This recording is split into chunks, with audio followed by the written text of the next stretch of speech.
I simply cannot accept the treatment of Palestinians, both inside Israel as second-class citizens and in the West Bank and Gaza as an occupied people.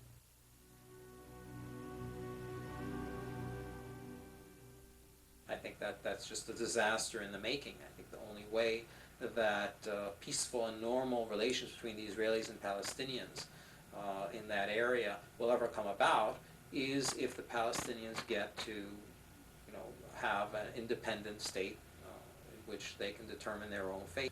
I believe that the policies that Israel has espoused virtually since its beginnings, with particular force again since 1967, will ultimately result in a second and possibly terminal Holocaust.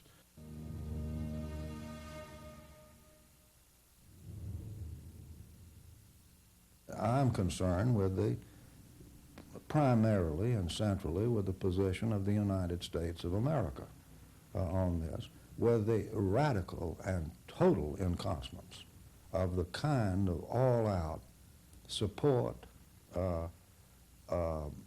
subsidy, arming, and so on that we give to Israel, given the fact that what they're doing to the Palestinians completely, flagrantly, and all but declaredly in terms violates the commitments of this nation to the aims and to the criteria of good government. We know from the record, we know from the State Department records, we know from the highly sanitized State Department records of the widespread violation of human rights, violations of the Geneva Convention, yet we continue to give aid.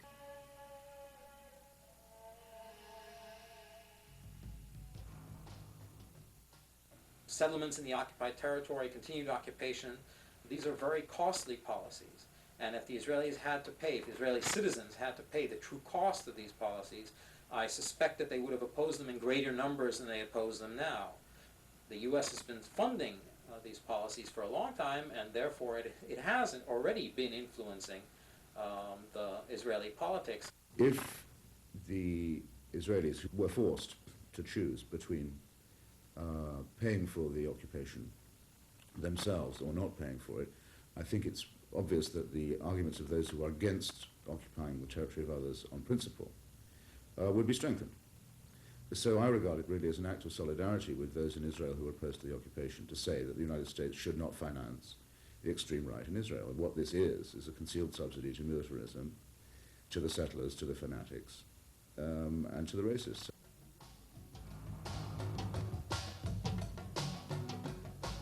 It's important historically for Jews, wherever they are, to associate themselves with the cause of justice, just to begin with. I think that's really a significant part of Jewish identity at its fullest expression.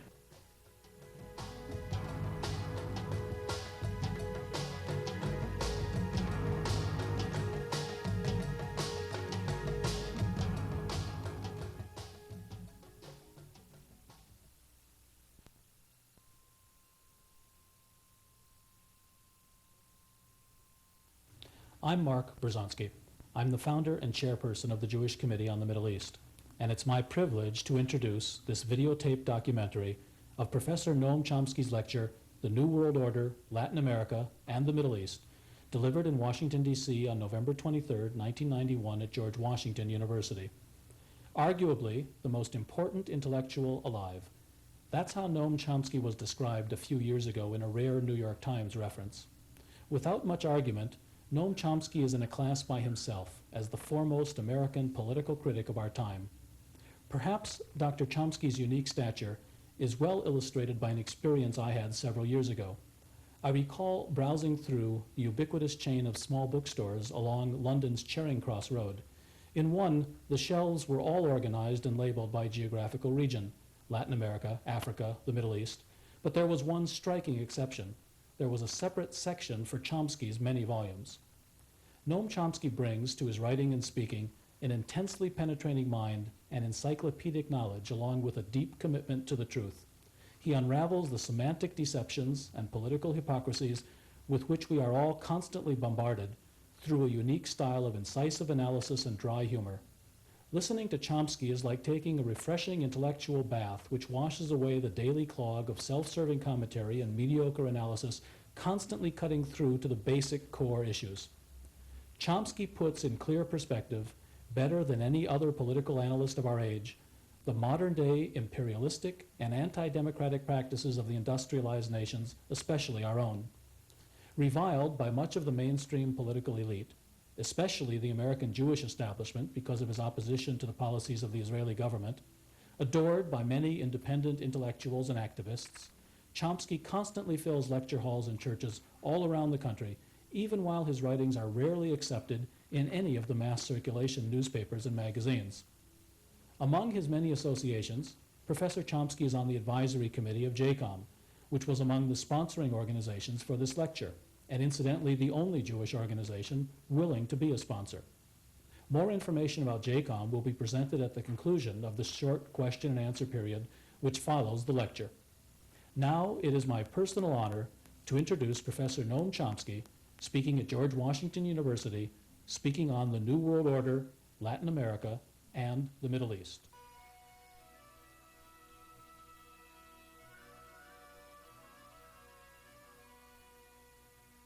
We are very fortunate today to have Noam Chomsky of MIT here to offer his unique and penetrating analysis of the true nature of the New World Order.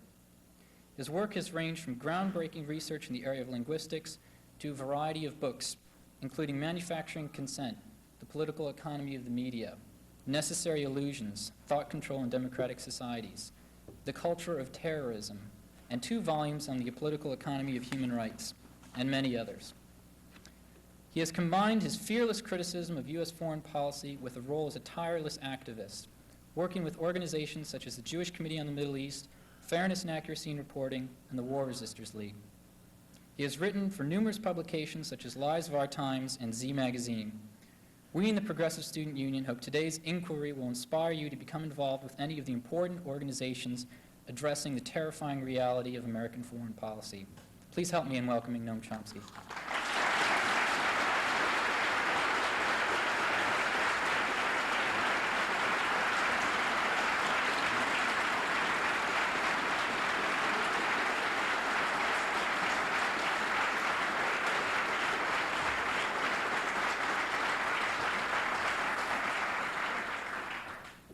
The first struggle today is going to be the struggle against the heat of those television lights. In fact, I'll start believing in the miracles of Japanese technology when they figure out a way to televise without roasting the person who's standing up in front.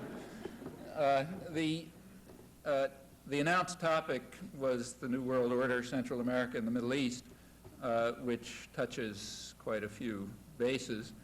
And a title like that leaves essentially 2 options.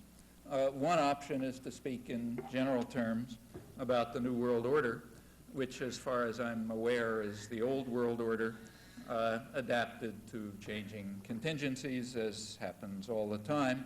The most important of these changing contingencies having been about 20 years ago, when the post-war international economic system essentially was torn apart and has been reconstructed. A second option would be to pick some crucial issues, some particular topics, and to use them to illustrate the way the general contours of the New World Order, and that means the Old World Order.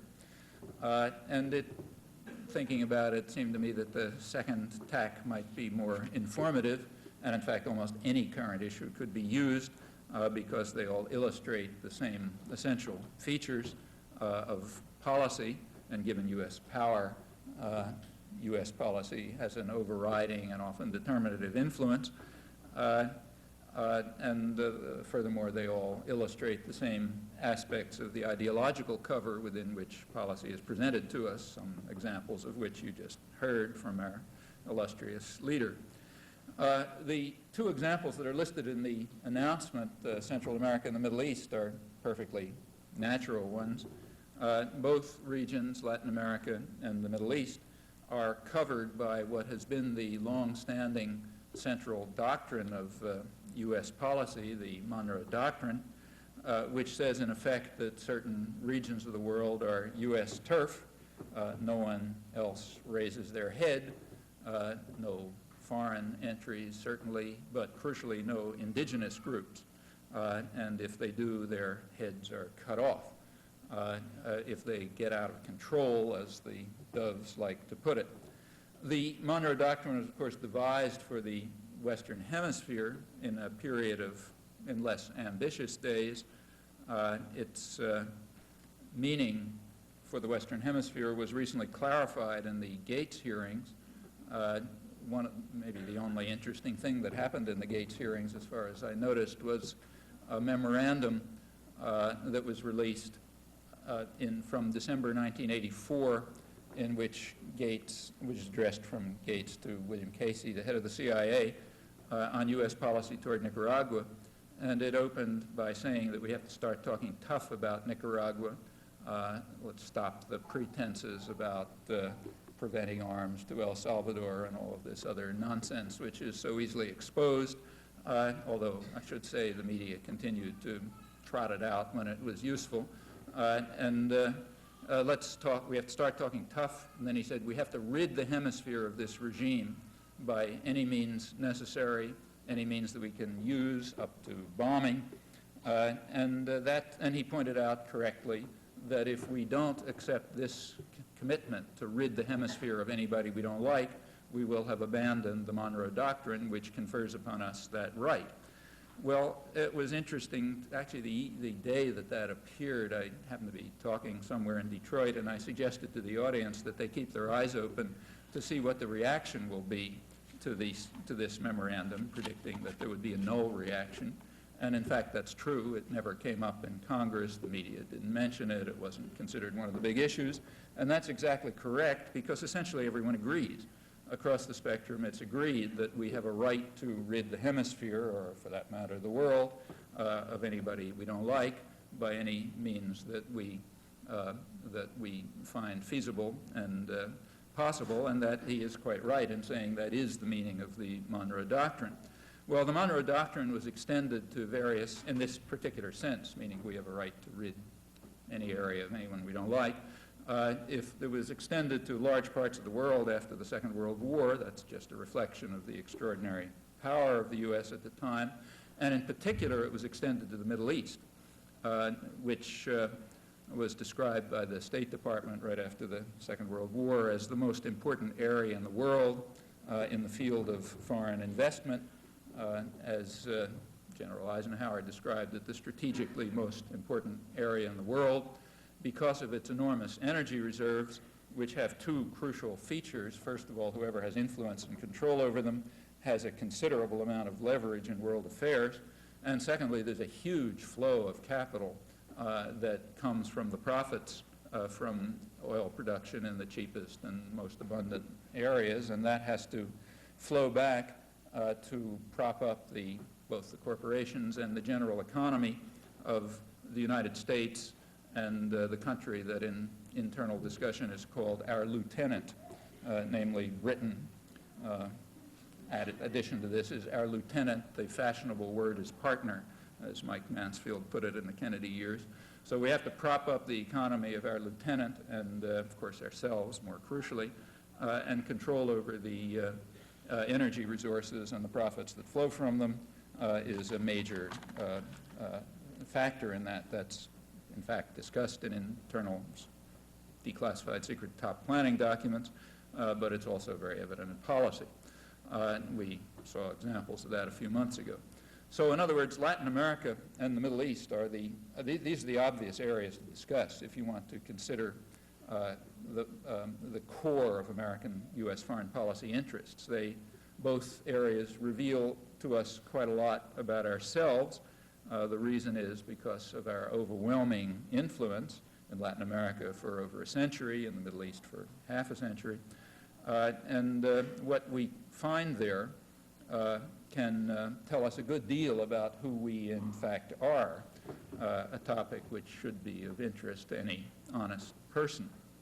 Well, discussion of Latin America could open, for example, with a Latin American strategy development workshop in Washington, the Pentagon, just a year ago, which involved noted academic specialists and others. They concluded, to be mostly quotes, they concluded that current relations with Mexico, the Mexican dictatorship, that means it's a rather brutal dictatorship with a democratic cover, current relations with the Mexican dictatorship, they said, are extraordinarily positive. That means that they're untroubled by such trivialities as stolen elections, death squads, endemic torture, scandalous treatment of workers and peasants, ecological destruction in the interests of private power, and so on. But they said that everything is not rosy. There's some problems on the horizon, and the only problem they note is, I'll quote, a democracy opening in Mexico could test the special relationship by bringing into office a government more interested in challenging the United States on economic and nationalist grounds. So right now everything's fine because it's just a brutal and murderous dictatorship. But if there's a democracy opening, we may have some problems. Because a democracy opening might mean that various popular interests might be reflected, and that would be harmful to the U.S. concern, which is, of course, investment opportunities and the local wealthy classes and so on. Well, that hits the nail on the head. The primary concern of the United States in the Third World has, in fact, always, has been the problem of meaningful democracy, which is, in fact, a threat to power and privilege. And that has to be crushed. It has to be crushed abroad, and it has to be crushed at home. And without understanding that, you understand very little about domestic or foreign affairs, or about American society and culture. Now, of course, the methods for crushing democratic forces abroad and at home are different. Abroad, you can do it pretty much in the way it's done by totalitarian states. You can use violence, in fact, unrestricted violence.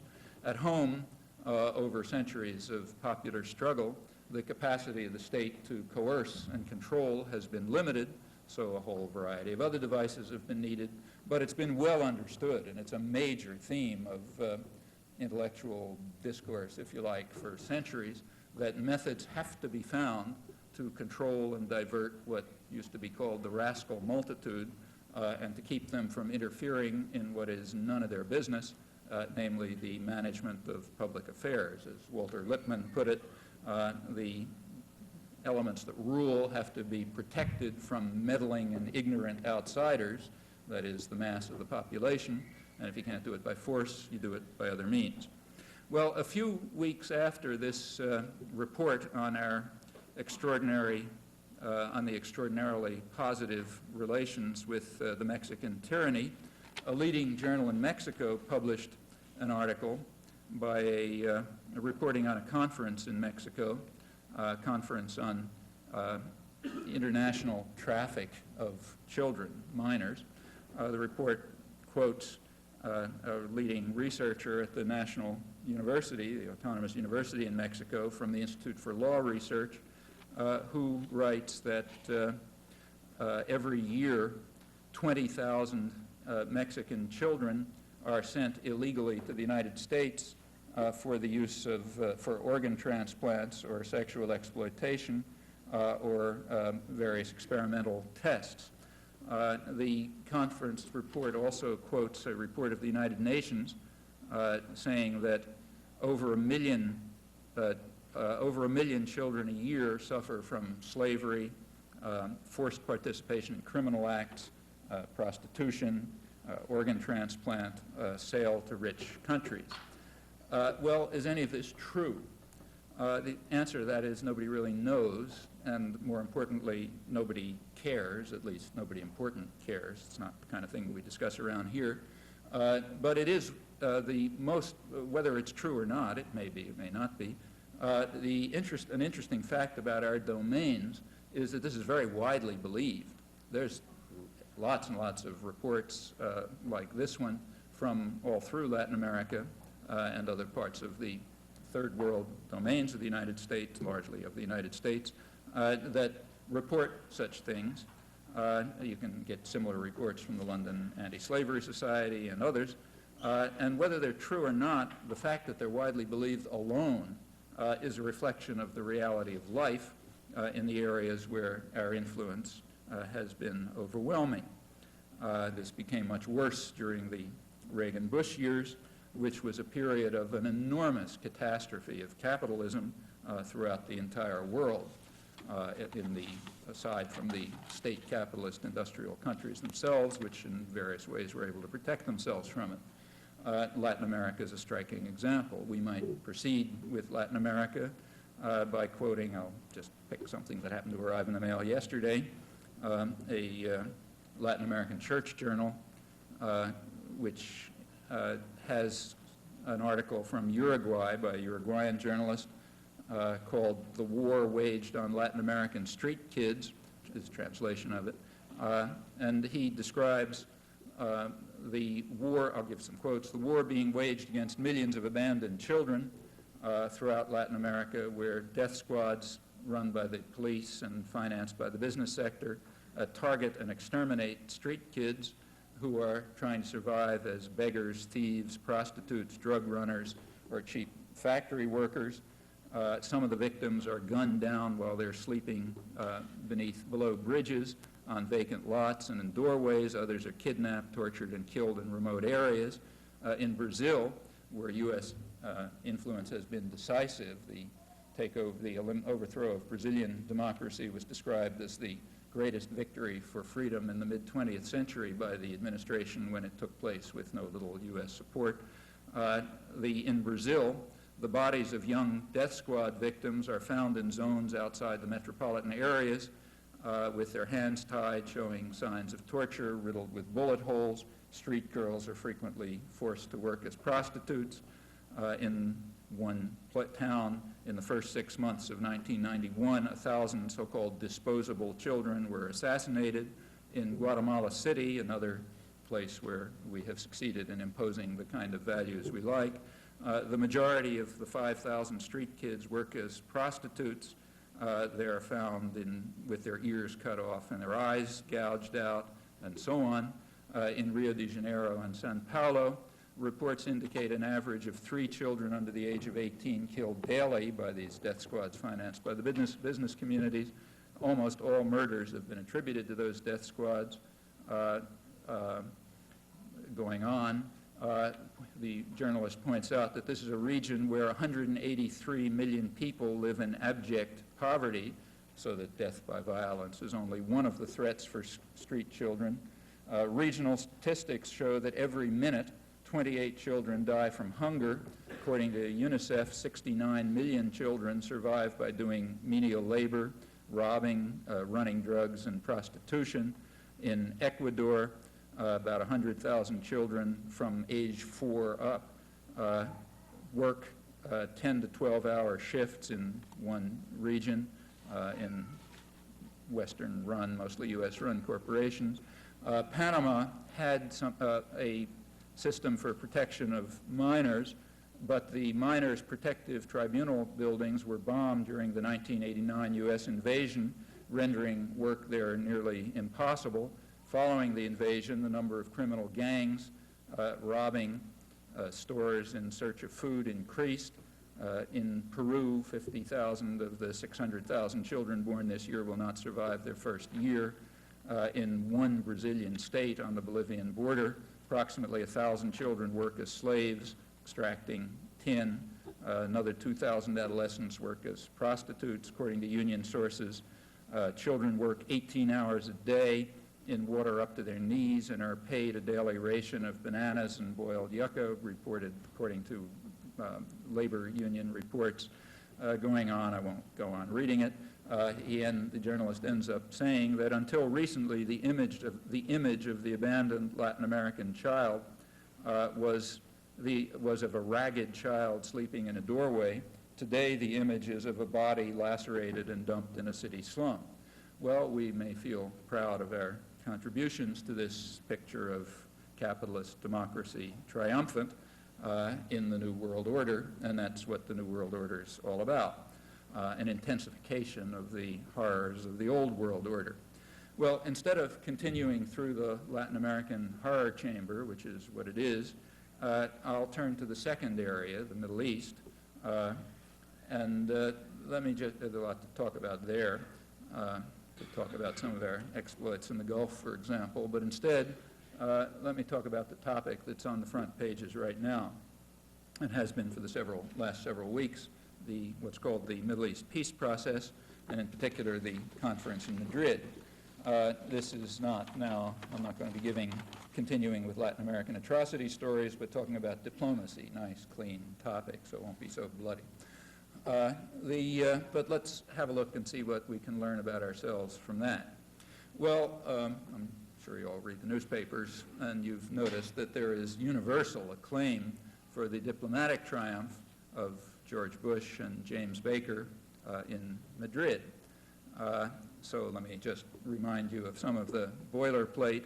Our heroes, I'll quote now, our heroes exploited the historic window of opportunity opened by their victory in the Gulf to breathe light on the stalled Middle East peace process, showing remarkable courage and vision. That happens to come from Anthony Lewis, who's one of the most critical of U.S. government commentators on U.S. government policies anywhere in the mainstream, and it sort of goes from there over to the real accolades.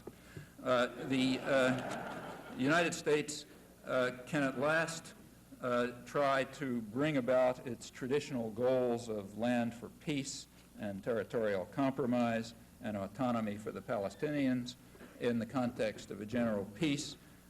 Now that the rejectionists are in disarray and the Russians are no longer causing mischief and the bad guys everywhere know that what we say goes, as the president put it last February. That's also true in Latin America, where what we say goes has been true for a long time, with consequences of the kind that I've already indicated. The news columns, they report with considerable awe that the president is dreaming great dreams of peace and justice, and of course marching forward to implement them. That's diplomatic correspondent R.W. Apple in the New York Times. James Baker is praised for his diplomatic skills and his tenacity in putting together what the Times calls the remarkable tableau in Madrid. I should, to be accurate, point out that not everyone agrees that the U.S. has really shown itself to be an honest broker. There are people who claim that Bush and Baker have gone too far in allowing their pro-Arab sympathies to influence what they do. But it's agreed that they're both well on their way to a well-deserved Nobel Peace Prize. Well, that's sort of standard, but more interesting than this kind of rather standard sort of Stalinist-style rhetoric. It's very reminiscent of the days of the genius Stalin and so on, for those of you who remember that kind of stuff. But that's kind of standard. But more interesting than that is the fact that similar perceptions, though without the Stalinoid rhetoric, are pretty widespread in substantial parts of Europe, and that's more interesting. And even, in fact, Europe has to a large extent come to accept the extension of the Monroe Doctrine to the Middle East, which is new, and has also come to accept, to a certain extent, the framework of U.S. propaganda. That's also interesting and a noticeable shift. I think it's one worth studying itself. I think it has to do with the end of the Cold War. Maybe I'll comment on that later. But even more interesting than that is that the euphoria is reaching much further, even to towns and villages in the West Bank and Gaza, where expectations are apparently running quite high. The lead journal of the current issue of the Journal of Palestine Studies, the lead article in it is by an advisor to the Jordanian-Palestinian delegation at Madrid, Walid Khalidi, who lauds the personal commitment of the President of the United States, I'm quoting, in front of Congress and the whole world to a just and comprehensive settlement, and he's also much impressed by the invigoration of international institutions and the new recognition that we can't go too far with double standards. In my view, so that's a pretty broad spectrum. In my view, this is all total illusion. I'll like to give some indication of why. Let's just start with a brief comment on the matter of our abandonment of double standards. By chance, that issue of the Journal of Palestine Studies happened to arrive in my home in the same day that the lead front page story in the newspapers read, U.S. accuses Libya in Pan Am bombing. That's 270 people killed. And the subheading read, Retaliation Wade, says White House. And the editorials issued stern calls for just punishment, overflowing with self-righteousness. The news reports told us that this fiendish act of wickedness had become the horrific symbol of terrorism, quoting the New York Times. Again, it was not entirely uniform. So the New York Times ran an op-ed pointing out that the evidence about Libya was pretty thin and suggesting some government duplicity in identifying Libya. The authors accused the government of letting the Palestinians off the hook at a sensitive moment in the peace conference, and also they charged that Syria and Iran had been let off the hook for similar reasons. The authors of this article representing the dissidents are Robert and Tamara Kupperman. Robert Kupperman is a leading proponent of what's called low-intensity conflict, author of manuals on how to implement it efficiently, manuals in which he defines low-intensity conflict. Here's the definition. It's the threat or use of force to achieve political objectives without the full-scale commitment of resources. That's to be distinguished from international terrorism, which is defined in U.S. Army manuals as the threat or use of force to attain goals that are political, religious, or ideological in nature. In short, low-intensity conflict is international terrorism, as the advocates and practitioners of it are kind enough to inform us in their, not only in their definitions, but also in the practice. So we have a spectrum, then, ranging from those who assumed that the government case against Libya was proven on the obvious grounds that it had been proclaimed, and then on the other extreme, we had skeptics who are leading proponents of international terrorism and think that the case hasn't quite yet been proven and we should go after other favored enemies like Palestinians. So the issue is, should we mete out stern justice to Libya alone or also to other official enemies, and should we use bombing or maybe some other technique? Well, that's what's known as an independent press in a free society. Now, there were some things that were not discussed, at least I didn't see them discussed. For example, one thing not discussed was the worst air tragedy of the decade. That was a bombing of an Air India plane in 1985, which killed 329 people. There's a book by Leslie and Andrew Coburn called Out of Control, which discusses some of the background for this. Apparently, the two people who bombed it were trained in a paramilitary training camp in Alabama. This was supposedly a sting operation that went out of control. The fact that the U.S. had been involved in training the people who bombed it was acknowledged a couple of months later by the Attorney General, Edwin Meese, in India, who sort of promised the Indians we'd be careful to see that that doesn't happen again. But that was not a horrific symbol of international terrorism, and you don't have huge squads of thousands of people, scouring the region to see what sensors you can discover and so on and so forth. Now, that one I didn't see mentioned, though it's the worst air tragedy of the decade.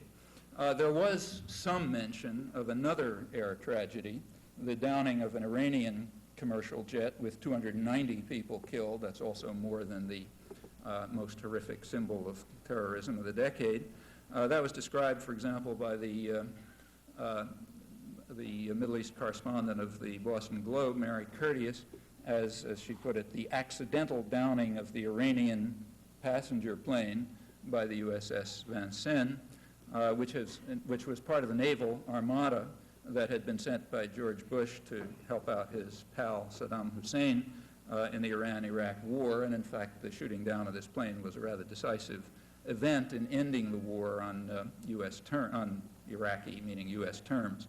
Now, a question one might ask is how the news columns, this is news columns, remember, how can they be so sure that it was an accidental downing?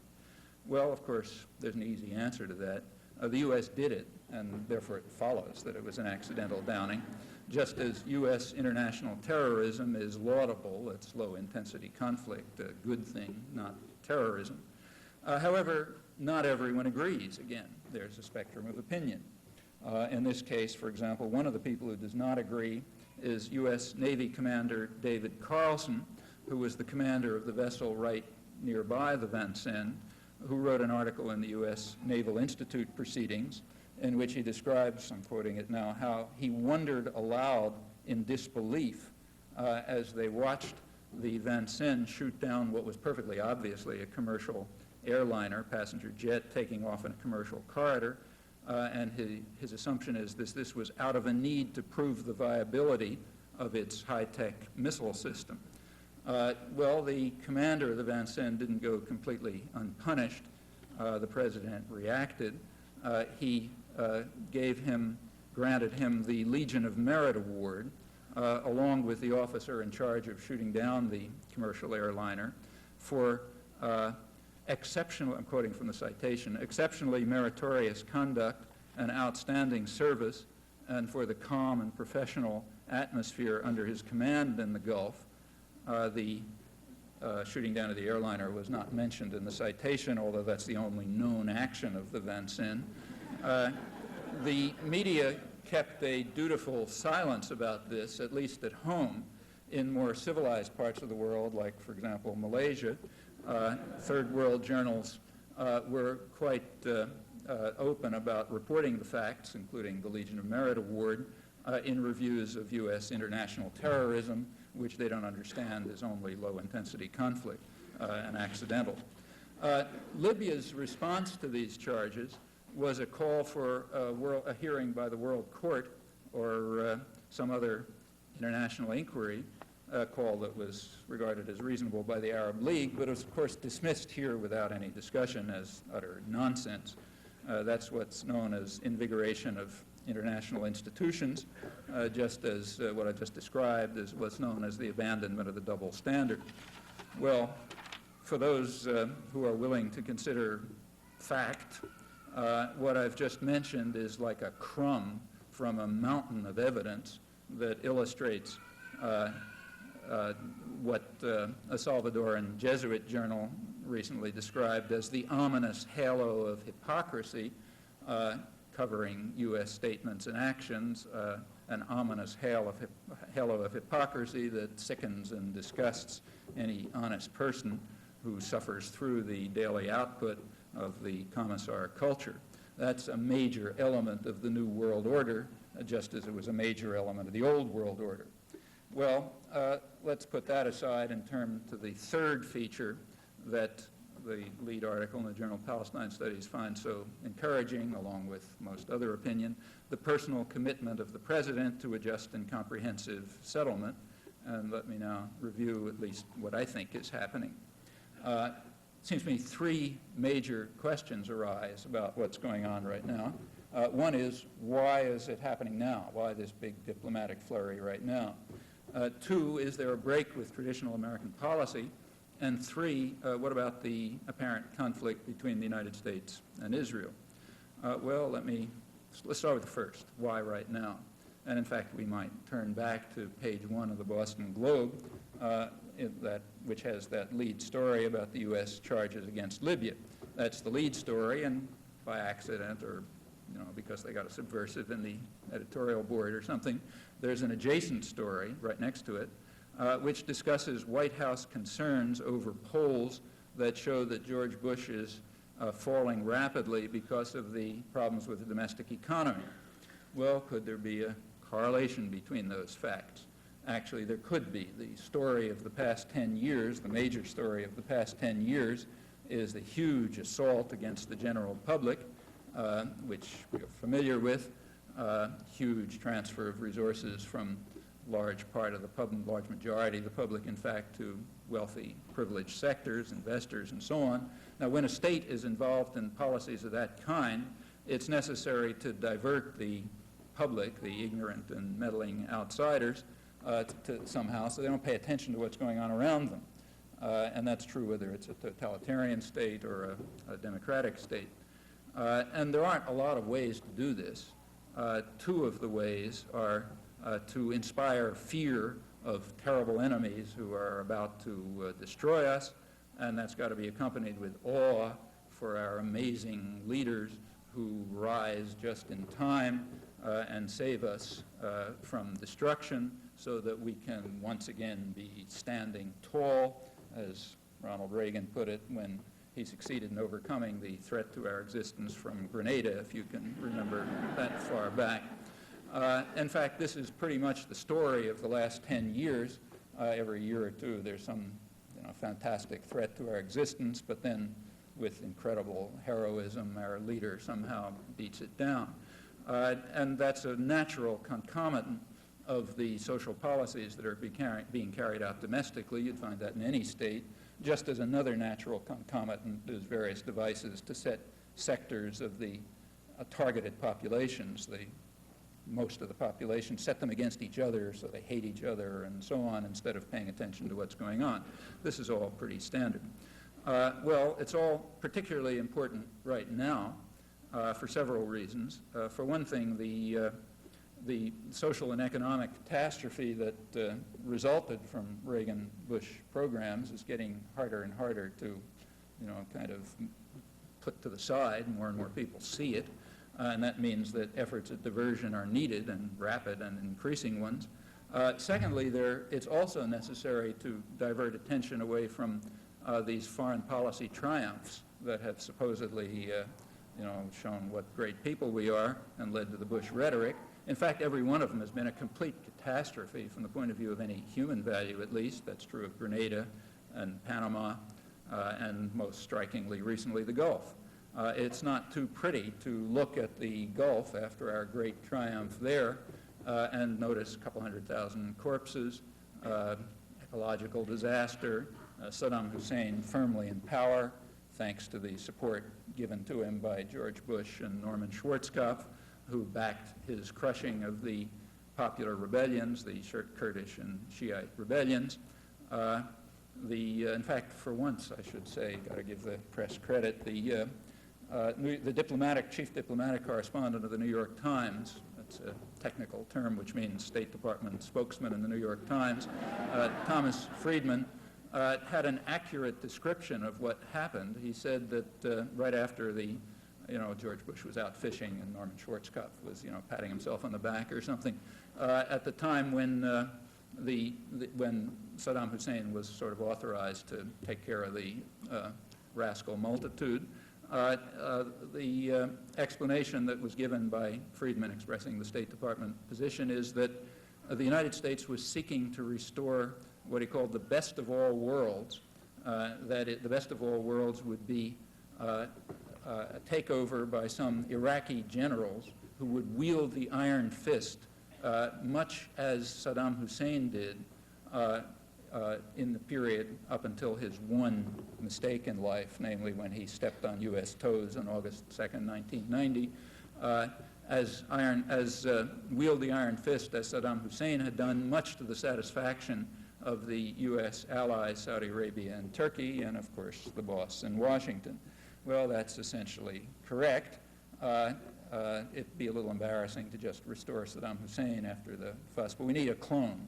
We got to find somebody exactly like him, and surely we don't want to allow anything as dangerous as a democracy opening in the Middle East any more than we want a democracy opening in Latin America, or for that matter in the United States. And if the way to block it is by supporting Saddam Hussein's iron fist, well, in the interests of what's called pragmatism, that's what we have to do. Pragmatism is a nice technical term that means doing anything you feel like for your own interests, and therefore we pursue pragmatism, and that overcomes even our high moral commitments to human rights and so on and so forth. Well, so there is a need to divert attention, but still it leaves a kind of a bad taste. I mean, maybe the smart guys understand that this is the right thing to do, but the population, having been aroused to considerable hysteria over the need to destroy the Beast of Baghdad, has a kind of a tough time figuring out these subtle points about why we're supporting him while he's massacring everybody in sight. So you got to overcome that somehow. There also are regional problems. The Arab tyrannies that lined up in the Gulf Crusade, these are what the British imperialists in their day called the Arab facade that manages the local oil system in the interests of the imperial powers. The British view was that we should veil absorption of the colonies behind constitutional fictions such as buffer state or sphere of influence and so on. But of course, as Lord Lloyd George put it when complimenting the British on blocking an international disarmament agreement, he said, we have to reserve the right to bomb the niggers. That's the sort of bottom line. So we reserve the right to bomb the niggers, but you got to have this Arab facade out there that, you sort of pretend are countries, but they're actually managing the local wealth for you. And those guys have a problem too. Those tyrannies, like any tyranny too, has to preserve a certain degree of credibility with the population. And if they are exposed as just agents of the United States in restoring the traditional Anglo-American condominium over the wealth of the, that lies under the ground in the Arab world, that won't be so good for them, so they need something. And thirdly, continuing with the urgency of the peace process, so-called, there is, in fact, a window of opportunity. That's not a joke. It is, in fact, correct. Bush is largely correct in saying that what we say goes, and in fact that means that what you see in the Gulf is what we say, because that's what we want. We have held all the cards. And now that what we say goes, we can ram through traditional U.S. policies, which takes us to the second point. What are traditional U.S. policies, and is there a break with them? Well, the simple answer to the question, what are U.S. policies, of course, the way in which we're going to get credit for this and the Arab facade is going to get some sort of credibility is by dealing with the festering Palestinian problem. The simple answer to what U.S. traditional policy is very straightforward. It has been adamant and inflexible opposition to the peace process. Now, before I continue, I have to make a side comment on political discourse. Every term of political discourse has two meanings. It has a dictionary meaning, and it has what we might call the PC meaning, the politically correct meaning. That is the meaning that's used to advance power ends. And they're always different. So, for example, terrorism in the dictionary meaning is what the Army Manual says, the threat, the use or threat of force to advance political ends. But in the PC meaning of the word, international terrorism is the threat or use of force to implement political ends when it's carried out by others, not when it's carried out by the United States or client states. Then it has another name. It's called retaliation or defense of freedom or something like that. The same is true of the term democracy. There's a dictionary meaning in which a state is democratic, society is democratic, to the extent that the population has some meaningful way of participating in managing their own affairs.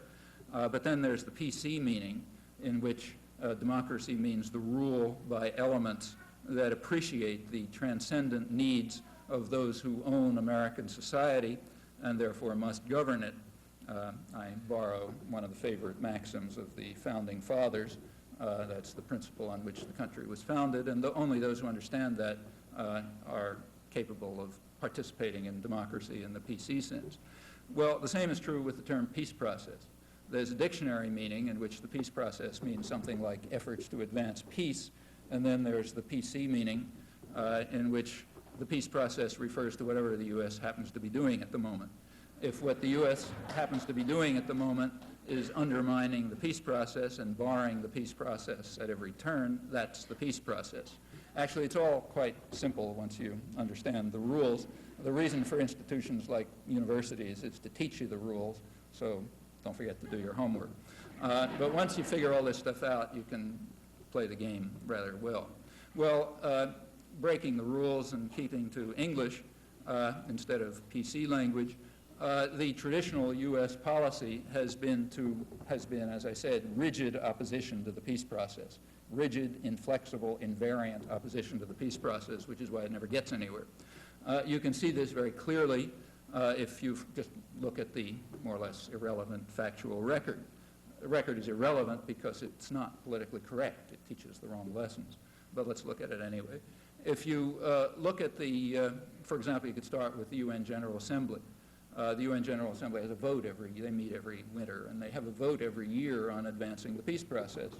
I won't run through the whole record, but the last one was December 1990, when the vote was 144-2, United States and Israel, and that's the way it is all the way back. It's always something like that, you know, N to 2, where N is everybody who wasn't asleep that day or something like that, and 2 is the United States and Israel. Sometimes it varies a little. In 1989, it was 151-3 for completely unexplained reasons. Dominica joined with the United States and Israel. Maybe somebody has some insight into that. But in effect, it's the U.S. and Israel blocking the peace process at the General Assembly. Well, what about the Security Council? Notice, incidentally, the United States is a very powerful country. That means when the U.S. vote, if there's a vote at the General Assembly, which is, let's say, 160-1 and so on, and things like that happen pretty commonly, if the one is the United States, it's vetoed. That's what it means to be in a position to be able to assert what we say goes.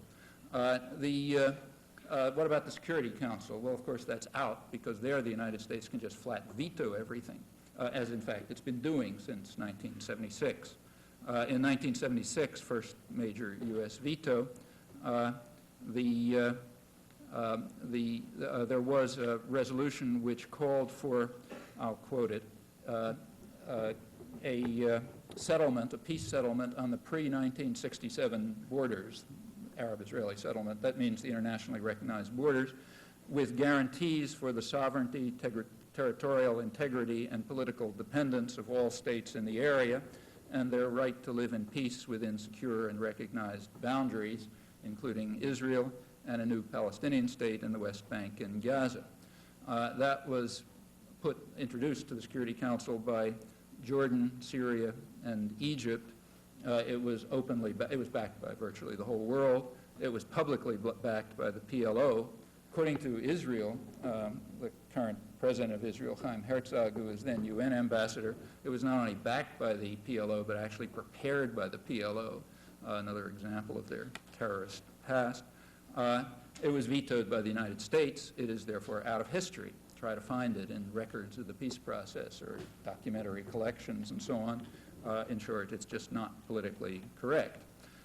There have been, the same thing happened in 1980, but in effect the Security Council is ruled out as an agency for advancing the peace process. The United States, there have been a series of other proposals rejected by the United States, and Israel's opposed to them, many others. I won't run through the record. Now, the U.S. is a very powerful country, so we can block a proposal by just saying no, period.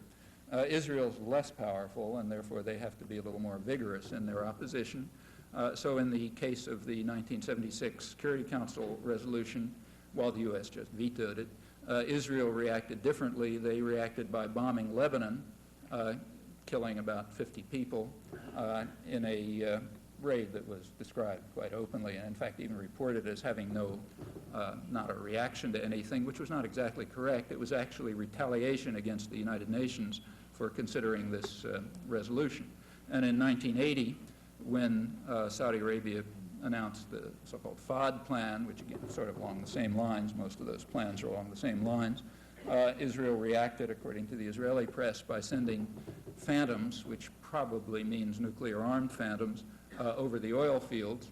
And the Hebrew press pointed out that foreign intelligence agencies are digging into their files to look up their records on the capacity of Israel to destroy the oil fields, meaning push too far, things we can do. Well, that's the way a smaller and weaker country has to respond.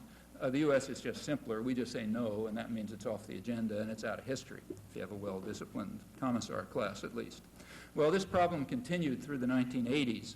Yasser Arafat, for example, kept annoying everybody by calling for negotiations with Israel leading to mutual recognition. This required considerable acrobatics in the doctrinal institutions. So, for example, let's take a typical case. The current chief diplomatic correspondent of the New York Times, again, Thomas Friedman, who was Jerusalem correspondent then, he had to do things like, say, if headlines in the Israeli press said Arafat offers negotiations, Peres, supposed to be the dove, says no, there had to be an article by Thomas Friedman a couple of days later saying the Israeli peace movement has never been more distraught. There are no Palestinians to talk to. Interview with Shimon Peres saying, if only there were some Palestinians as beautiful as we are, we could settle all of this, but unfortunately they're all terrorists who won't talk to us. And that routine went on year after year. The New York Times even refused to publish, not only refused to publish the facts, but even refused to publish letters referring to the facts, and occasionally even went as far as writing to correspondents, explaining that they were not going to allow letters on it. Actually, some of those are around. It was all done quite brilliantly. The result was to craft a version of history which has no relation whatsoever to the facts. Actually, it has a relation to the facts for the logicians in the audience, the relation of contradiction, but apart from that has no relation to the facts, but does have striking utility for power. And that was achieved in a manner which would have be much admired by any totalitarian state. Now, there are reasons for this. There are reasons why the United States has been constantly opposed to the peace process. It has two features that the United States will not accept. One is it calls for an international conference. And remember, the Monroe Doctrine has been extended to the Middle East long ago. It's too important to allow anybody to interfere. That's U.S. turf. Nobody's allowed in, so no international conference. Two, every call for all international efforts to advance the peace process have at least a rhetorical commitment, whether anybody believes it or not, but they have some rhetoric about self-determination for the Palestinians, and that's unacceptable to the United States, not because the U.S. has anything particular against the Palestinians, they basically don't exist, but because that would entail Israeli withdrawal from the occupied territories, and it's been U.S. policy that they should essentially maintain continued control over those territories. So therefore, for those two reasons, the U.S. has always blocked the peace process. Now, turning to Madrid, you'll notice that it overcomes these two defects. It's completely unilateral. Nobody else is allowed in. Actually, to be more precise, Gorbachev was invited in, but that's because he is the completely powerless leader of a non-existent state, and therefore he could provide a certain kind of propaganda cover, and people could talk about an international conference. But anyone who had even, met the minimal condition of existence would not be allowed in. Secondly, you'll notice, again, that there were nothing for the Palestinians. In fact, that's built into the very structure of the conference. They are part of a joint Palestinian-Jordanian delegation, which is the traditional U.S. policy that there is no independent Palestinian nationalism, hence no issue for them to talk about. And the outcome of both that meeting and any aftermath will be determined by U.S. policy. So going back to that, what is U.S. policy? Well, here you can find out, actually. There's the U.S. government has been kind enough to inform us. There's a public record. Can't find it in the media as far as I'm aware, but it's there. You can pull out the documents. Some of it is even in the media occasionally. The U.S. position was made very clear in fall of 1989 by James Baker with what was then called the Baker Plan. The Baker Plan then had to do with negotiations between Jordan, Israel, and Egypt, with some Palestinians who we allowed in. And Baker presented 5 points, and the 5 points were that, you can read them in the State Department bulletin, that one point was directed to the Palestinians. It said that any Palestinians who are permitted in by their overseers, the United States and Israel, will be permitted to discuss one topic namely implementation of the so-called Shamir Plan. And in public statements at the same time, Baker made it clear and explicit that, as he put it, the only plan under consideration is the Shamir Plan. There is no other initiative on the table. So we want to find out what U.S. policy is. We turn to the Shamir Plan, which is in fact the Shamir-Peres Plan, the coalition plan of the Labor-Likud government, two major parties in Israel, which had been put forth in May and was now endorsed. And the Shamir-Peres plan has, actually the Shamir-Peres-Baker plan has three basic principles. Principle one says there can be, I'm quoting it, there can be no additional Palestinian state, meaning there already is a Palestinian state named Jordan, and if Palestinians and Jordanians and the rest of the world don't agree, that just shows they're kind of, anti-Semites or ignorant Arabs or something like that. So there's no issue of Palestinian self-determination. There already is a Palestinian state, that's Jordan, and there can't be an additional one. Point number two says there can be no change in the status of the occupied territory, they don't call it occupied, of the territories, meaning Gaza Strip and West Bank, except in accordance with the basic guidelines of the government of Israel, which bar any form of Palestinian self-determination. Point number three says no PLO, meaning Palestinians can't pick their own negotiation or representatives, even to sign a capitulation. At point four, there's a fourth point. It says there will be what are called free elections run under Israeli military control, and if you've ever looked at a television set, you know what that means, with most of the Palestinian national leadership rotting away in prison camps without charges. Those are free elections. So that's it. That's the Shamir-Peres-Baker plan. Nothing much has changed. Sometimes it's called autonomy. That's the current term for it. In the Israeli press, more honest than here, one of the leading and most respected Israeli journalists, Danny Rubenstein, right in the mainstream and no particular dove, recently, just a couple of weeks ago, described autonomy as the kind of autonomy that exists in a prisoner of war camp, where the prisoners are autonomous, I'm quoting it, where the prisoners are autonomous to cook their own meals and run cultural events. Furthermore, he went on to say the autonomy is exactly what the Palestinians have now, namely the right to run their own services. And there's a reason for that, he explained. He's pointed out that even the most extreme expansionists, Greater Israel enthusiasts, don't call for literal annexation of the territories, because that would have a problem associated with it. It would mean you would have to extend to the territories Israeli law, including the minimal services that are provided for the second-class citizens of Israel itself, the Arab citizens. And he said that probably bankrupt the treasury, and he estimates would probably double the income in the territories. So it's much more efficient just to have heavy taxation, but to provide nothing in return under autonomy, namely the autonomy of a prison camp. Well, that's what is being offered now, exactly as it was offered at Camp David. That's why it's so praised in the United States. Well, looking back, there's a history to this. Somebody stop me if I go on too long, but I'll give a little bit of history. It's worth looking at. U.S. policy has undergone some changes. From 1967 to 1971, U.S. policy was right in the mainstream. It called for implementation of what was then the international consensus, which meant a political settlement on the pre-June 67 borders, with the wording that I just read. That was actually drawn from the resolutions of the time, reiterated in 1976, territorial guarantees and security and right to live in peace and so on and so forth. At that time, there was nothing for the Palestinians. Okay? They weren't part of it. It was just a settlement on those borders. Official U.S. policy said that there might be minor territorial adjustments, which would furthermore be mutual. Minor and mutual territorial adjustments just to fix things up, but that was the position. In February 1971, a problem arose. President Sadat of Egypt offered a peace treaty in those terms, virtually identical with the terms of official U.S. policy. Israel rejected it, looking for bigger, that was under the Doves, incidentally, the Labor Party, looking for broader territorial gains, and the United States had to decide whether to pursue its own policy or to change that policy. Now, it was a kind of an internal bureaucratic conflict. Henry Kissinger won out.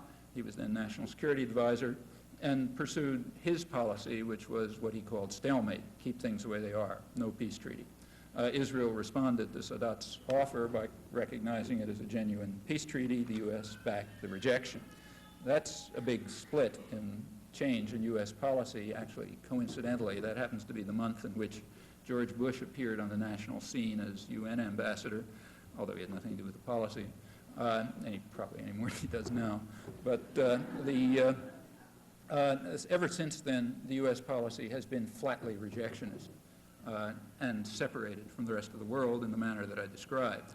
Now, from 71 to 73, that was a period of, for those of you who know this history, of great triumphalism, both in the U.S. and Israel. The assumption was that Israel had overwhelming military power. You could disregard the Arabs altogether.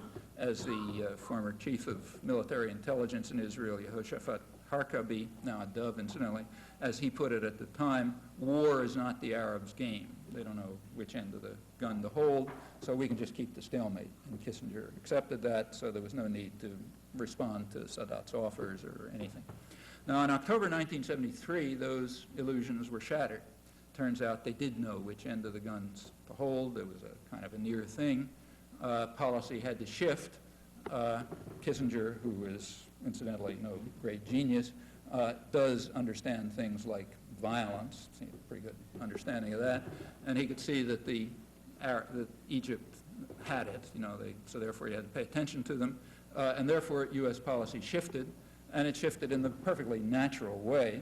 Since Egypt could not simply be dismissed as a basket case, the thing to do was to incorporate it into the U.S. system, that is to accept Sadat's actually long-standing offers to turn Egypt into a U.S. client state and to remove it from the conflict.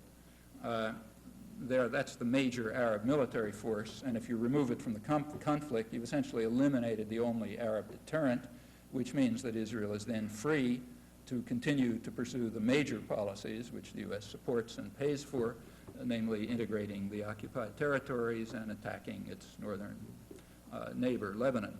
Well, that is the Camp David Agreement. Kissinger's shuttle diplomacy was culminated in the Camp David Agreement, which had exactly these properties. And that was quite obvious at the time to anyone who was willing to look at the facts without ideological blinkers, and it's incidentally conceded in retrospect. It's called ironic. Ironic is another one of those technical terms which refers to the predictable consequences of intended U.S. actions which happen to conflict too radically with the professed values. So that's what's called ironic in the political science literature and so on. And that's a term that applies very broadly to almost everything. So that was ironic, but as I say, it was obvious to any 10-year-old at the time. And as I say, it's now conceded. Well, that's exactly what Israel did, of course, with huge U.S. aid. The Carter administration raised aid to the stratosphere so that Israel could, in fact, continue to do this with the Arab deterrent removed. Well, then comes the invasion of Lebanon. Actually, there was one in 78, another in 1982. Its purpose was to destroy the moderates in the PLO. That was, again, conceded. That's widely conceded and pointed out at the time. Not even conceded, proclaimed in the Israeli literature. General Harkabi pointed out that this was a war for the West Bank. The problem was PLO moderation. They kept making these annoying demands for negotiations leading to mutual recognition and so on, and that's no good. We want them to go back to terrorism, like shooting down planes and that kind of stuff. Then they're easy to deal with. The point was actually put rather well by the editor of the New Republic, Martin Peretz, in a speech in an interview in Israel right on the eve of right before the 1982 invasion. He advised Israel, I'm quoting, to administer to the PLO in Lebanon a lasting military defeat that will clarify to the Palestinians in the West Bank that their struggle for an independent state has suffered a setback of many years. Then the Palestinians will be turned into just another crushed nation like the Kurds and the Afghans, and their problems, which are beginning to be boring, will be forgotten. Well, it's possible that with regard to the Afghans, that if you go to some of the more extreme Stalinist elements in the Communist Party bureaucracy, you could hear similar comments on the Afghans back in those days. And I should say that Peretz's comments on his attitude toward the Kurds do rather accurately capture U.S. policy toward them, as we've just seen again. Well, that's U.S. policy. It stays like that until today. Now there's a spectrum, as always. There are the hawks and the doves, so let's look. According to the hawks, the Palestinians deserve nothing like other crushed nations. And then there's the doves, and here, a good example is Thomas Friedman again. On the occasion of his receipt of the Pulitzer Prize for his reporting in Israel, he had several interviews in the Israeli press, where he advised Israel to run the occupied territories in the manner in which they run South Lebanon. Now that means under the control of a terrorist mercenary army, which with big prison camps where you hold hundreds of torture chambers, actually, where you hold hundreds of hostages to ensure that the villages submit to the rule of the terrorist mercenary force, and you bomb beyond the borders when you feel like it, and so on. He said that's the proper way to run the occupied territories. However, remember that this is a dove speaking, so his position is you should give the Palestinians something, right? And what he actually said is, he said, if you give, quoting, if you give Ahmed a seat in the bus, he may limit his demands. So you ought to give Ahmed a seat in the bus. Well, again, you could imagine somebody, maybe there's some, Nazi somewhere who's advising the Syrians that they should run what is now Israel, the way they run the Bekaa Valley in Lebanon, but they should give Jaime a seat in the bus because then maybe he'll limit his demands. That would be the doves. Or maybe somebody's advising South Africa that you should give Sambo a seat in the bus and maybe he'll shut up or something. Well, that's the doves. So again, there's a spectrum, and we learn a little more about ourselves by looking at it.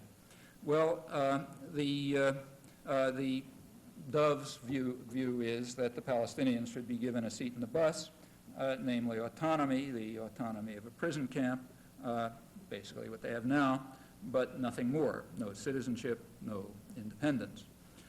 The great achievement of the Madrid Conference, and the one that's called forth such raptures in the American press, is that the Palestinian representatives, permitted in by the United States, have partially agreed to this. So the actually the Israeli lobby is naturally quite enthusiastic. The New York Times the other day has an op-ed by the deputy director of something called the Washington Institute for Near East Policy, which is an organization that journalists go to when they don't want to express their own opinions, but they want their support for Israeli policies expressed for them by an objective outsider. That's a standard journalistic trick. The Washington Institute for Near East Policy has no other function, as far as I'm aware, than to provide such statements.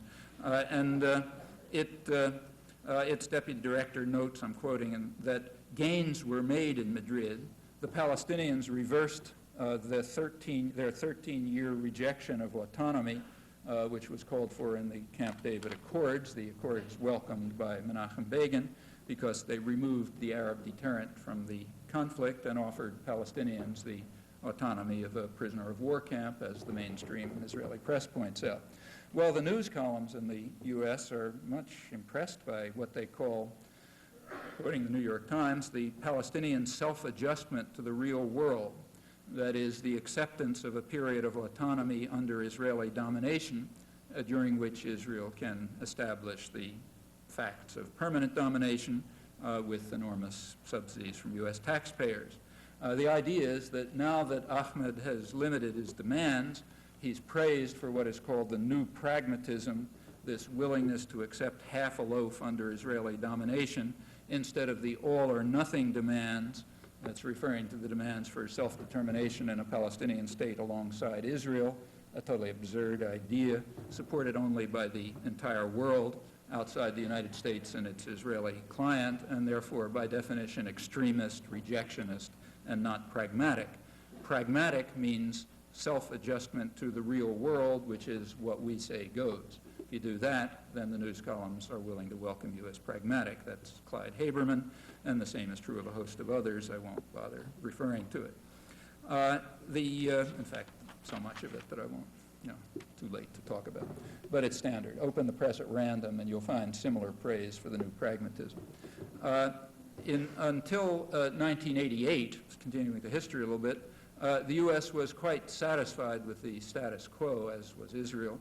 In 1988, the Intifada was beginning to raise some costs, costs for Israel to control it, costs for the U.S., which in fact was becoming something of a laughingstock internationally because of the increasingly desperate insistence that the Palestinians were not repeating magic words produced by George Shultz for them to say.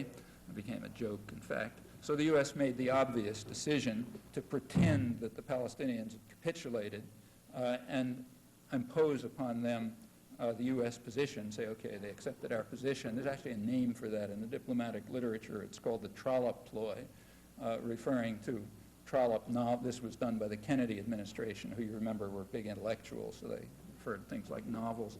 And the references to trollop novel, where the heroine interprets a meaningless gesture by, the hero or whatever as an offer of marriage. So the trick is, if you're really stuck in a diplomatic corner, what you should do if you have enormous power and control over the world information system is pretend that the other guys accepted your demands and then stick them with it and count on the media and the academic scholarship and so on to say, yeah, they capitulated to your demands.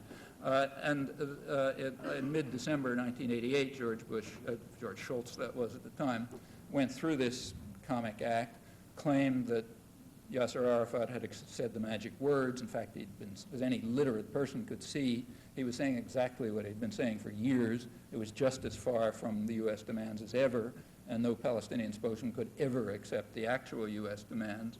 But now they were stuck with it because George Shultz had said so, and everybody repeated it, so that ended that story. The U.S. then moved to what was called a dialogue with the Palestinians. They were offered opportunity to have tea in the master's antechamber, where they were told in the first meeting, transcripts were leaked and published in Israel and Egypt, not here, though they were in English in the Jerusalem Post, so everybody could read them. The transcripts of the first meeting, the U.S. told Palestinian representatives that they should understand two things. One, there would be no international conference, so forget about that. And two, they should call off the Intifada, or what the U.S. described as the riots, which we regard as terrorism against the State of Israel. So in other words, go back to the previous status quo and forget about any political settlement, and then we'll agree to talk to you. Well, this was understood very well within Israel, I should say. The defense minister, Yitzhak Rabin, of the dovish Labor Party, had a meeting with Peace Now leaders shortly after the opening of the dialogue, and he told them, don't worry about it, it's quite okay, we're in favor of it. He said the dialogue is a low-level dialogue which is completely meaningless and which will provide us, he said, with a year or more to crush the Intifada by force. And he assured them they will be crushed. Well, that's what happened. They were crushed. There's a limit to what flesh and blood can endure. Violence works. The dialogue diverted attention as needed, as intended. Then came along the diplomatic initiative to divert the Baker-Paris-Shamir plan, purpose of which was to divert any attempt to implement the real peace process. That brings us right up till today. That's, as far as I can see, that's what's happening in Madrid. Well, just last comment, there's some thinking behind this. There is a strategic conception behind it. It's one which is more or less permanent. It's part of the old world order, the new world order, the next 10 years, new world order, and so on. The strategic conception about the Middle East is pretty simple. The major issue there is the energy reserves. The U.S. has to control them. Nobody else is allowed to interfere. U.S. turf, too important. There's a method for controlling them. The method is, first of all, to construct an Arab facade, family dictatorships which sort of manage it for us. Very weak, so we don't have to worry about them, having any funny ideas. The Arab facade has to be protected from the population of the region. That requires regional enforcers, that's the second part, preferably non-Arab. They have an easier time killing Arabs, so that's Turkey, Iran, Israel, Pakistan provides kind of Praetorian Guard for the Saudi elite and so on. It's what Ben-Gurion used to call a periphery pact. So there's this regional enforcer system, and then in the background are the guys with the real muscle, U.S. and Britain, in case things get out of control. That's the system. And that doesn't change very much. Now, anyone who contributes to this system has some rights. The Arab facade obviously contributes. They manage the oil wealth for us. The regional enforcers contribute. They have rights. We obviously have rights. In fact, ultimately, the only ones who do, and so do our British lieutenant, as long as they remain a lieutenant. What about the Palestinians? Well, they don't contribute to this system. They don't have wealth. They don't have power. In fact, they're a damn nuisance. They stir up Arab nationalism, that is the pressures for these democratic openings that are always a problem. So they have a negative value, in fact. And since they contribute nothing to our domination of the region, it follows by quite simple logic, that they have no human rights whatsoever. That's elementary principles of statecraft. Human rights depend on your contribution to the needs of power and profit. Other than that, irrelevant. Well, they don't have any rights. In fact, they probably have negative rights. As I mentioned, they're even a nuisance. And from that, you can pretty well predict U.S. policy. And in fact, it works pretty well. Remember, this stuff is not quantum physics. You don't have to be a big thinker to understand it. Big efforts are made in the academic disciplines and elsewhere to make it look difficult. But in fact, it's all pretty straightforward. And I think, at least to my knowledge, there's almost nothing in international affairs or any of this stuff that, again, a literate teenager couldn't figure out in a few minutes. And that's pretty much the way it works. And if you understand it, you can see what's going on, and you can usually predict pretty well what's going to happen. You have to remember to translate politically correct discourse back into English so you can get out of those problems, but that's not too hard either. Well, the thinking with regard to the Palestinians, the position really has not changed as far as I'm aware since about 1948. At that time, back in 1948, the Joint Chiefs of Staff already recognized Israel. They were impressed by Israel's military victories, and they recognized it as the second most powerful regional military force and a possible potential base for U.S. power. That relationship then got established in later years that there's no time to discuss.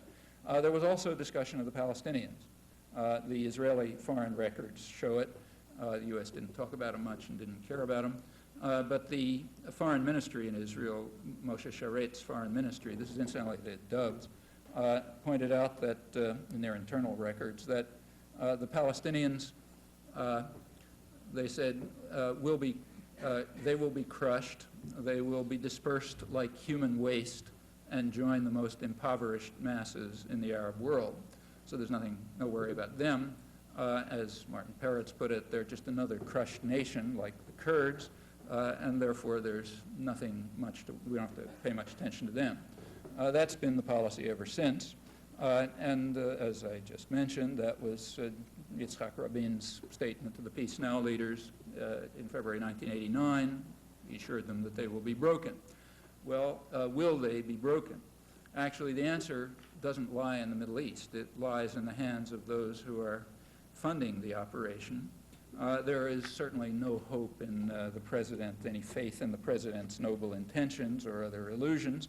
Rather, it's necessary to do some other things. First one is to clear away the mountains of rubble that conceal the events of history, not only in this case, but in almost every other one, to view what's happening without any illusions, and to create public pressures that can put an end to the extreme rejectionist policies that the United States has been pursuing virtually alone in the world. If we're honest, we will also be able to see that this is true in Central America and indeed throughout the subject domains generally, what is euphemistically called the South. The president is right to a degree when he says that what we say goes. What remains to be determined is what we choose to be. Thanks.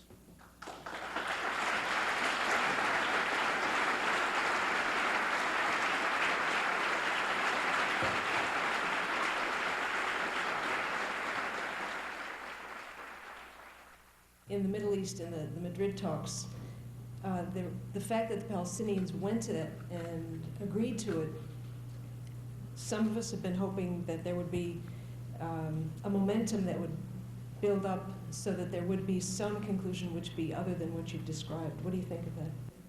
I think that's possible only if there's enough internal pressure in the United States to compel the state to change its traditional policies. People who are going to have faith in George Bush and James Baker are simply contributing to oppression as well as contributing to the destruction of democracy here by fostering illusions. I mean, like you, I hope that something decent will happen there, but it's not going to happen unless there's enough domestic pressure. So, I mean, any ruling group has got to worry primarily about its domestic enemy. The main enemy of any group that's in power anywhere is the domestic population. They got to be kept under control. If they become disruptive or do things, you got to react. Doesn't matter who you are, a fascist state, a democratic society, anything. And if there's that kind of pressure, yeah, U.S. policy could shift. I mean, it's not a crucial interest of the United States that Palestinian rights be denied. It's a very marginal interest, kind of like Haitian democracy, very marginal interest. As a result, it could shift, but it'll require pressures here. Faith in, the goodwill of our leaders is just a way to make sure that things continue the way they are. My question is about the relationship between the Israeli government and the U.S. government. My first question is, there are a lot of talks after the Gulf War.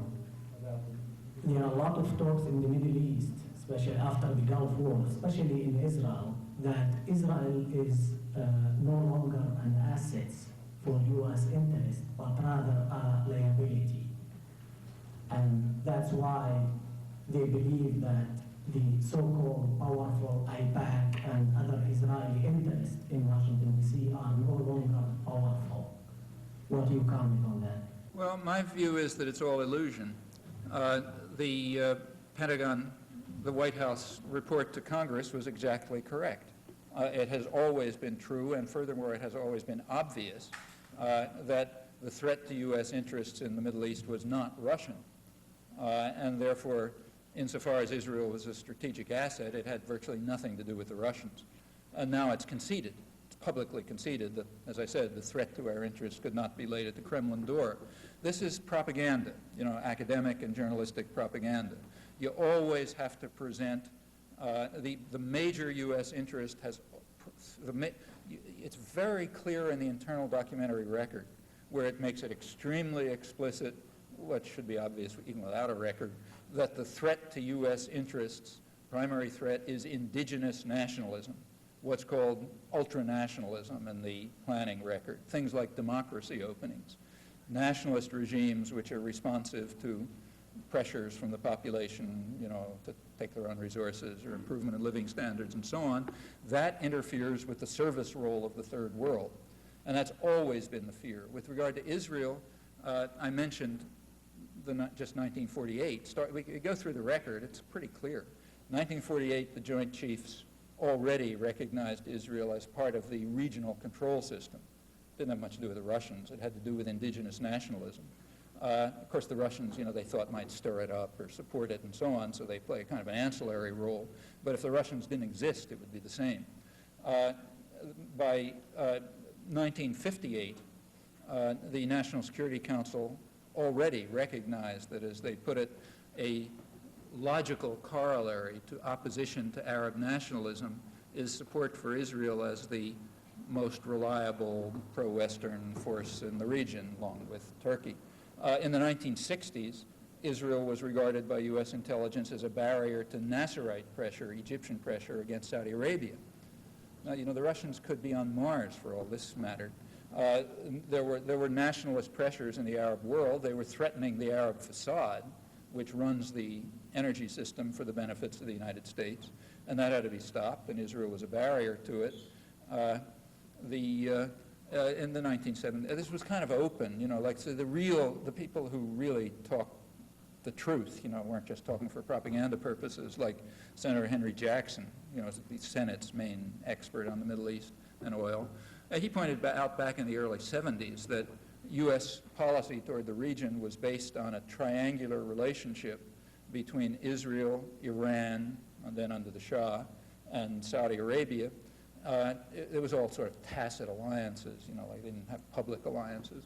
But the idea was that Israel and Iran would, as he put it, repress radical nationalist forces in the Middle East that might threaten what the British called the Arab facade, the tyrannies that run the oil states, the family dictatorships.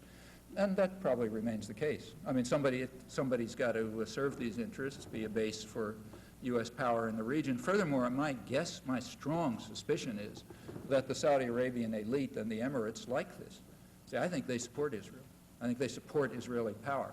Now, it's very hard to prove that because these are real tyrannies. You don't have one piece of paper from them. That to find out what their policies are like trying to find out what a corporation is up to. They're basically, like corporations, completely fascist. They don't leave any paper trail. They do whatever they feel like internally.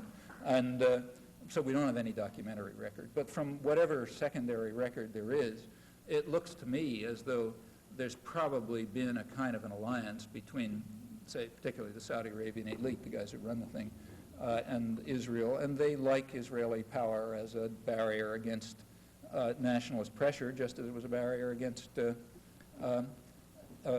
Nasserite pressure. So, for example, personally, I wasn't in the least bit surprised to notice that, to discover that Saudi Arabia was funding Israel's operation of providing U.S. arms to Iran to restore the traditional, that part of the traditional alliance. That makes perfect sense. Nor was it surprising to find Saudi Arabia and Israel cooperating in the U.S.-run international terrorist network directed against Central America and so on. In fact, all of this is completely natural.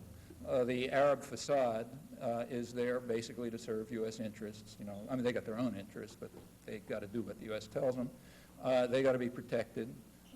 They don't mind Iran and Turkey and those guys as long as they protect them. There are nationalist forces in the region. It's not a law of nature that says that the wealth of the Arab world should be funneled to the West, particularly to the United States and England, in order to enrich us and a couple of thousand rich people there. A lot of other people in the Arab world are getting virtually nothing from it. That's not a law of nature, and therefore the local managers have to be protected. The Russians were a problem insofar as they supported nationalist groups, but these nationalists are still around. Russians are not. So I don't see any real change showing up in the U.S. relation to Israel other than propagandistic. As far as AIPAC's concerned, it seems to me their power is what it always was, secondary. I think it's this is impressionistic, so I give my impressions. My impressions are that it's a very serious misunderstanding of American pluralism to think that lobbies have very much influence. Now, as long as AIPAC is lobbying for things that the executive wants to do anyway, it'll be influential. As long as a lobby lines up with significant power interests, it can be influential. If it opposes those power interests, it'll go down the tube quickly. Now, there's one exception to this, and that is business lobbies. But remember, business lobbies are just lobbying their own representatives in the executive and in Congress, so that's a different issue. Now, I don't want to make this like this. This is kind of broad brushstrokes. I mean, it's not that the lobbies have no influence. The so-called Israeli lobby has a big influence in intimidating people. I mean, the main thing they've achieved is not so much lobbying the executive as intimidating everybody else. So people know that if you open your mouth, you're going to get a ton of mud thrown at you and this and that. And, that makes people back away, particularly in public life. And that's had an effect. It's doubtless had an effect on portrayal of the whole issue and suppressing. And it, that might be a significant effect. But if they were ever to oppose a more or less unified U.S. policy, they would disappear. And I think we just saw that. So, for example, George Bush, there was a real U.S. interest in delaying that loan for a couple of months. There's no serious dispute over it. They all basically agree. But the U.S. wanted that loan delayed, and the current government of Israel wanted it fast, primarily to try to block the Madrid conference. They don't like the Madrid conference. And if the U.S. had given the loan guarantee in September, it probably would have blown the Madrid conference out of the water, because the Arab states couldn't have, they would have just been happy to come, but they couldn't have done it because of domestic problems. And as a result, the U.S. wanted to put that off for a couple of months, and then maybe I'll forget about it, and then you go ahead with what you're planning anyway. Because that was a real interest, it's a small issue, notice, very small issue, but a real interest, the Israeli lobby simply disappeared. I mean, one flick of George Bush's eyebrow, and they went home. In fact, two flicks of his eyebrow could have probably stirred up a wave of anti-Semitism throughout the country, which would have really frightened them. These domestic lobbies, I don't think one should exaggerate their significance. That's not the way American democracy works, in my opinion. Now you know why so many of us hold Noam Chomsky in such special regard. Before we conclude, please let me briefly tell you about the Jewish Committee on the Middle East, JCOME, the only organization of American Jews in the U.S. that welcomes Noam Chomsky's ongoing involvement. Indeed, Dr. Chomsky was one of the original 18 signers back in January 1988 of our Statement of Principles, a historic statement supporting the Palestinian Intifada soon after it began, and which quickly evolved into the Jewish Committee on the Middle East when its signers were invited to testify at a congressional hearing. JCOME is today an independent association of concerned American Jews and supporters calling for major changes in U.S. Middle East policy, including support for a Palestinian state and an end to U.S. complicity with Israel's occupation and oppression of the Palestinians. With Jewish professors at over 165 universities throughout the country and thousands of supporters, Jews and non-Jews alike, JCOME as an organization, like Noam Chomsky as an individual, strives to bring about more just and truly democratic U.S. foreign policies. Beginning in 1988, JCOME has placed nearly 100 full-page informational ads in such publications as The Nation, The Progressive, The New York Review of Books, In These Times, LA Weekly, and Roll Call on Capitol Hill. Through these ads, as well as radio and TV appearances, along with written articles by members of the JCOME Advisory Committee, JCOME has sought to awaken more and more Americans to the urgent need to base U.S. policies on principle and justice. Most especially as American Jews, we have felt a historic imperative to vociferously urge new American policies supporting the Palestinian right to self-determination and statehood. Furthermore, we believe that such new U.S. policies require suspending U.S. financial and military grants which make possible Israel's occupation of Palestinian areas in the West Bank, Gaza Strip, and East Jerusalem until that occupation is ended. We urge you to contact JCOME for additional information. Just write or call 24 hours daily so we can send you a brochure outlining the positions taken by JCOME, including copies of past JCOME magazine advertisements. Thank you very much for taking the time to watch this documentary and to learn about the Jewish Committee on the Middle East.